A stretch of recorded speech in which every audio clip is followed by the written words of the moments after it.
Ons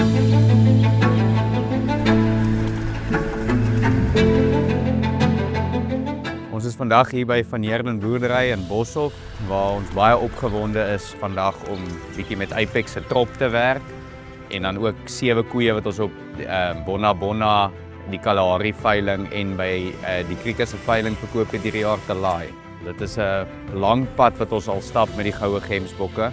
Waar ons begin het in 2015 met die aankoop van De Tooi wat 41 en 7/8 was. Op daai stadium die grootste bil in die land.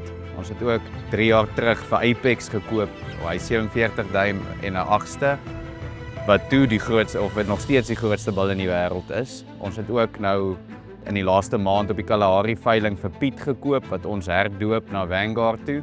En 'n ding wat die mark moet verstaan is, hierdie bil sit sy brand en sy genetika in elkeen van die kalvers in. Dit is 3 van die beste gemsbokke vir hulle tyd in die mark gewees en ons is ongelooflik trots om hulle almal hier by Van Heerden Boerdery te hê vir ons visie om by 'n 50 duim bil uit te kom.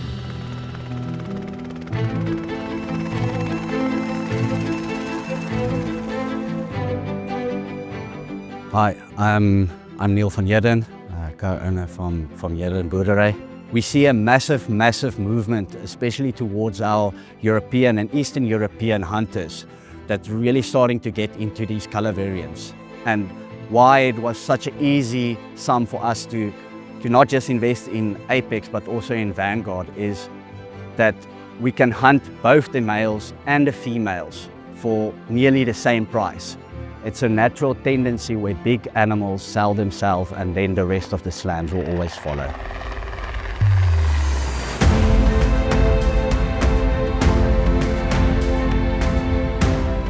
Dit is vir ons vandag 'n groot voorreg om vir oom Gideon Anderson hierdie 5 pragtige koeie te laai wat hy op Bonna Bonna en op die Krieke se veiling gekoop het.